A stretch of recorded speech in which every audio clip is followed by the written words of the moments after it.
আল্লাহ পাক রব্বুল আলামিন মুসলমানদের উপর জিহাদ ফরজ করছে। জিহাদ ফরজ কেন করছে জানেন? এই জিহাদ ফরজটা এই কারণেই করছে যাতে করে মুসলমানরা জিহাদটাকে গ্রহণ করে নেয়। আর এই জিহাদটাকে যদি তারা গ্রহণ করে নেয় তাহলে ওই কাফের মুশরিক বেদিনরা তখন মুসলমানদের উপর আক্রমণ করতে পারবে না। আক্রমণ করলেই তখনই ওই সমস্ত ব্যক্তিরা কি করবে, মুসলমানরা তাদের জান মাল যত কিছু আছে সমস্ত কিছু নিয়ে তারা নেমে যাবে। তারা মুসলমানরা মরতে রাজি, তাহারা শহীদ হইতে রাজি। ওই কাফের মুশরিক বেদিনদের তো কোনো শহীদে নাই।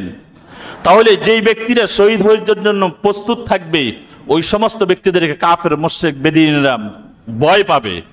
কিন্তু আজকে আমাদের দেখেন জিহাদ এই শব্দটাকে ট্যাগ লাগাই মুসলমানদেরকে সন্ত্রাসী সাব্যস্ত করে দেয় ওই কাফের মুশরিক বেদিনীরা। জিহাদটাকে ফরজ আল্লাহর বিধান। আপনি দেখেন মুসলমানদের উপর আক্রমণ, জুলুম, নিপীড়ন, নির্যাতন, হত্যা সমস্ত কিছু চলতেছে। অথচ আমাদের দেশের মধ্যে না যাই হোক জিহাদের সে পরিস্থিতি এখন নাই।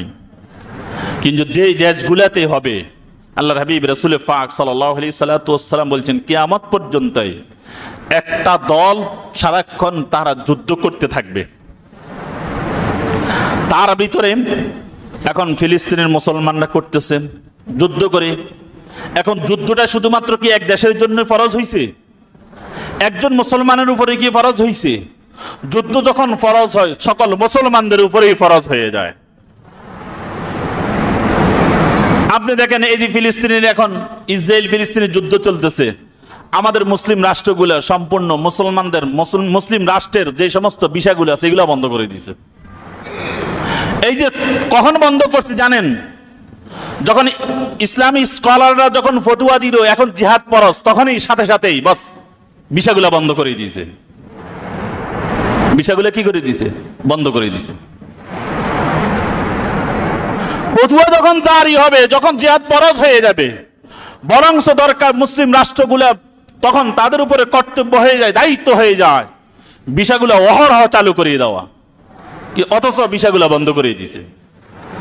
সাধারণ আমাদের মুসলমানরা উমরা করতে যাবে, হজ করতে যাবে, হজের জন্য শুধুমাত্র একটা মাস আমাদের নির্ধারণ করা আছে, সেই ক্ষেত্রে শুধুমাত্র বিষয়গুলো চালু।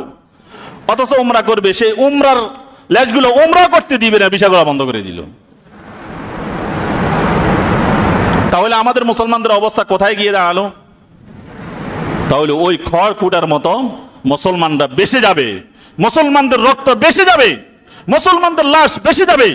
যেই কথাটা ভবিষ্যৎবাণী আল্লাহর হাবিব রাসূল পাক সাল্লাল্লাহু আলাইহি সাল্লাম দিয়ে গেছে, আর সেই লাশ এখন বেঁচে যাইতেছে ফিলিস্তিনের উপরে, সেই লাশ এখনো বেঁচে যাইতেছে ইন্ডিয়ার উপরে, সেই লাশ এখনো বার্মা বিভিন্ন দেশগুলোতেও চলে যাইতেছে, রক্ত এরকম ভাবে স্রোতের মতো যাইতেছে।